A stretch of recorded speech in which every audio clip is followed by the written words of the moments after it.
Welcome back students. आज जो हमारी वीडियो बन रही है वो है केस स्टडीज पे, जो कि बिजनेस एनवायरनमेंट के। कल से हम चैप्टर नंबर 4 स्टार्ट कर देंगे, तो उससे पहले जितनी भी वीडियोस आपकी मिस हो गई हैं बीच में, वो सारी चैनल पे जाकर देख लो और पूरा कर लो। अब जितने लोगों ने मेरा चैनल सब्सक्राइब नहीं किया है वो जल्दी से सब्सक्राइब कर लो, जिससे कि कोई भी न्यूज या कोई भी वीडियो आप मिस ना करें। चलो आज की वीडियो स्टार्ट करते हैं केस स्टडीज पे। हमारी पहली केस स्टडी कह रही है कि बिजनेस एनवायरनमेंट का ऐसा कौन सा कंपोनेंट है जिसमें गवर्नमेंट ने बोला कि जितने भी बेबी फूड्स हैं उसमें एक एडवर्टीजमेंट होना बहुत कंपलसरी है। और वो एडवर्टीजमेंट क्या है कि मदर्स मिल्क इज बेस्ट, ऐसा एडवर्टीजमेंट होना बहुत कंपलसरी है। तो वो कौन सा कंपोनेंट है जो ऐसा करता है? वो है लीगल एनवायरनमेंट। समझ में आ गया? अब दूसरा, लेकिन दूसरा क्वेश्चन थोड़ा ट्रिकी है। क्यों? क्योंकि मैंने आपसे पूछे डायमेंशंस ऑफ बिजनेस एनवायरनमेंट, लेकिन उसके साथ मैंने ये भी बोला है कि आपको कोट करनी है लाइंस, कि कौन कौन सी लाइंस ऐसी हैं जो बताती हूँ कि हाँ ये डायमेंशन अप्लाई हुआ है। तो ध्यान से पढ़ेंगे हम क्वेश्चन पहले। Lately many companies have planned for significant investment in organized retailing in India. Several factors have prompted their decision in this regard. Customer income is rising. People have developed a taste for better quality products, or even though they have to pay more. The government permitted 100% foreign direct investment in some sectors of retailing. Identify the changes in business environment under different dimensions, quoting the lines from the above para. यानी कि इसमें ये कहना चाह रहा है कि companies ने काफी ज्यादा इन्वेस्टमेंट किए थे, जिसकी वजह से कुछ कुछ चेंजेस आए थे। अब हमें ये बताने की वो चेंजेस किस डायमेंशन के अंडर आते और लाइंस कोट करनी है। अब मैं आपको बताती हूँ वो करते कैसे। पहला है कस्टमर इनकम इज रेजिंग। अब कस्टमर की इनकम कब हाई होगी? जब हमारे इकोनॉमिक एनवायरनमेंट में आएगा। ऑब्वियस है, क्यों? इकोनॉमिक एनवायरनमेंट रिलेटेड ही इसी चीज से होता है। फिर दूसरी चीज लिखी है इन्होंने कि कस्टमर्स जो हैं वो प्रेफर कर रहे हैं बेटर क्वालिटी प्रोडक्ट्स, यानी कि उनके पास वाइडर चॉइस है। अब वो बहुत सोच समझ के चीजें ले रहे हैं। कौन सा एनवायरनमेंट है? Social environment. थर्ड, मैं इस नंबरिंग थोड़ी अलग से कर दूं जिससे आपको समझ आ जाए कि मैं एक ही केस स्टडी पे फोकस कर रही हूं। फर्स्ट, सेकेंड, अब थर्ड। उन्होंने लिखा है कि फॉरेन इन्वेस्टमेंट जो है वो 100% अलाउ कर दिए। 100% फॉरेन डायरेक्ट इन्वेस्टमेंट। अब ये किस में आता है? हमारा कौन से एनवायरनमेंट में आएंगे? हमारे पॉलिटिकल। क्यों? क्योंकि गवर्नमेंट इन्वॉल्व है इसमें, और गवर्नमेंट ने कहा है कि 100% फॉरेन डायरेक्ट इन्वेस्टमेंट हो सकता है। तो आपको ऐसे लाइंस कोट करके एनवायरनमेंट बताने थे और आप इनको एक्सप्लेन कर सकते हो अकॉर्डिंग टू दी क्वेश्चन। फिर थर्ड है, after 1991 the market forces have turbulent as a result of which the enterprises have to continuously modify their operations. State the impact of government policy changes. अब देखो, मैं चाहती तो मैं सीधी तरीके से पूछ सकती थी कि 1991 में जो आपकी पॉलिसीज आई हैं उसके क्या इम्पैक्ट पड़े आपके बिजनेस या इंडस्ट्री पे, लेकिन मैंने बहुत घुमा के आपसे क्वेश्चन पूछा। क्या मैंने ये पूछा कि मार्केट फोर्सेस में इतना ज्यादा चेंज आ गया कि अब बिजनेस को रेगुलरली अपने आप को चेंज करना पड़ रहा था, यानी कि पॉलिसीज और प्लान्स जो बनाए हुए थे उसको क्लियरली चेंज करते जा रहे थे वो बार बार। तो कौन सा इम्पैक्ट यहाँ दिख रहा है? कौन सा?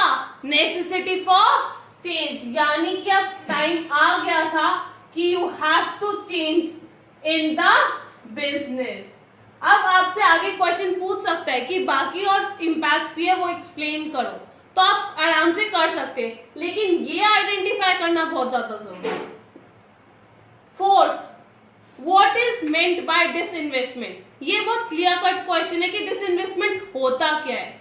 डिसइन्वेस्टमेंट का मतलब ये होता है कि पब्लिक सेक्टर को प्राइवेट सेक्टर में कन्वर्ट करना, यानी कि जो 51% शेयर है गवर्नमेंट का उसको 49% में कन्वर्ट करना, ये होता है डिसइन्वेस्टमेंट। आपने इन्वेस्ट कर रखा है, अब अपना इन्वेस्टमेंट वापस ले रहे हो, डिसइन्वेस्टमेंट। अब फिफ्थ पे आते हैं, which component of general environment of business prohibits the advertisement of alcoholic beverages?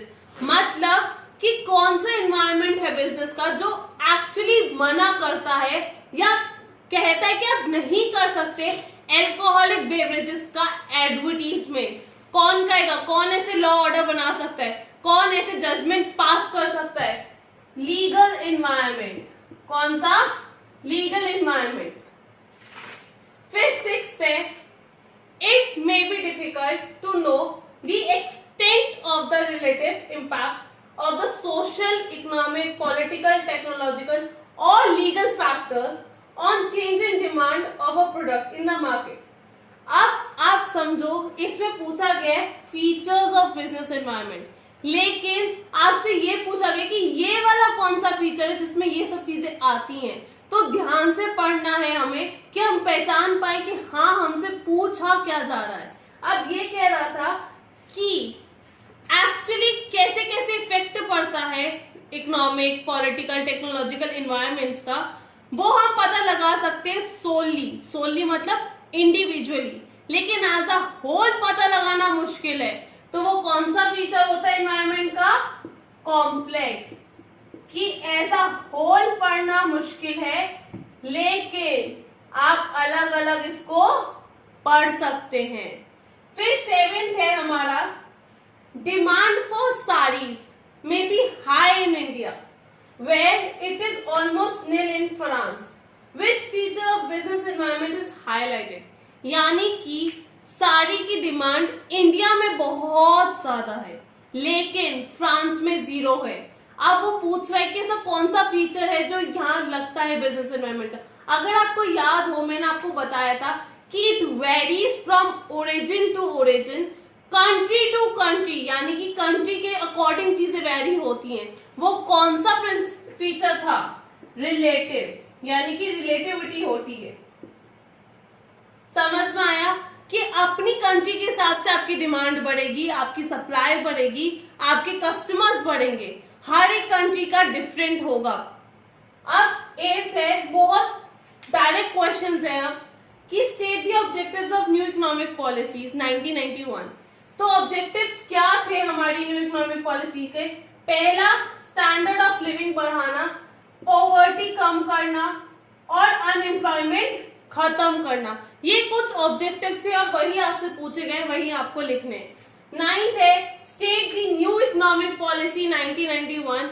इसमें आप लिबरलाइजेशन, प्राइवेटाइजेशन और ग्लोबलाइजेशन को एक्सप्लेन करेंगे कि वो क्यों आए और क्या क्या इम्पैक्ट पड़े उनके। वैसे वाले इम्पैक्ट अभी नहीं बताने, मतलब कि एक्चुअली इनकी क्या चीजें होती हैं, जैसे कि लाइसेंस फ्री करना, रिस्ट्रिक्शंस फ्री करना, इंपोर्ट्स एक्सपोर्ट्स के टैक्स रेट्स कम कर दिए, प्राइवेटाइजेशन मतलब कि पब्लिक सेक्टर का यूज कम करना और उसको प्राइवेट में कन्वर्ट करना, और ऐसी ग्लोबलाइजेशन हमारी इंडियन की इकोनॉमी को वर्ल्ड की इकोनॉमी के साथ जोड़ना। लास्ट क्वेश्चन है, state the importance of business environment. आपको इसमें यह बताना था कि बिजनेस एनवायरनमेंट हम क्यों पढ़ते हैं, जैसे कि हमारा फर्स्ट मूवर एडवांटेज होता है, हमारे थ्रेट्स रिड्यूस करता है, वार्निंग सिग्नल प्रोवाइड करता है, हमारे रिसोर्सेज को टैप करने में हेल्प करता है, और ये सारे इंपॉर्टेंसेस आपको एक्सप्लेन करने थे। अच्छा, अब एक लास्ट चीज वो ये है कि जब भी आप एग्जाम में क्वेश्चन आंसर्स करते हैं या जब भी आप एग्जाम में केस स्टडीज वगैरह करते हैं, हमेशा अपने आंसर्स पॉइंट्स में लिखना। क्यों? क्योंकि एज ए एग्जामिनर बहुत सही रहता है, इजीली हम चेक कर पाते हैं। तो आप जितना इजी या कन्वीनियंट रखोगे अपने एग्जामिनर के लिए, उतना आपके लिए अच्छा है। मेन पॉइंट्स, मेन चीजें आप लिखो उसमें और वही उनको एक्सप्लेन करो फर्दर। अपने क्वेश्चंस को काफी प्रेजेंटेबल रखना, जिससे कि आपका आंसर जो है वो प्रेजेंटेशन अच्छी हो। जैसे कि एक बहुत बड़ा प्रोवर्ब कह लो है कि कभी भी स्टोरी से पहले जज नहीं करते हम कोई बुक, उसके कवर पेज से करते हैं। तो वही चीज है कि आपका आंसर भी आपकी प्रेजेंटेशन के अकॉर्डिंग जज होता है। आपके आंसर बाद में देखा जाता है, पहले हैंडराइटिंग देखी जाती है, आपका प्रेजेंटेशन देखा जाता है। तो ये कुछ टिप थे जो आपको याद रखने हैं बोर्ड टाइम तक। अभी से आदत डालो, अच्छा है। नोट्स जब बनाते हो, मैं इसीलिए नोट्स भी आपको पॉइंट्स में ही देती हूँ, जिससे कि आपके लिए इजी हो जाए। अभी से आप अभी से जब ये आदत डालोगे, बोर्ड के आते आते आप बहुत फ्रीक्वेंट हो जाओगे, आराम से आप लिख सकते हो बिना किसी हेजिटेशन के। That's all for today.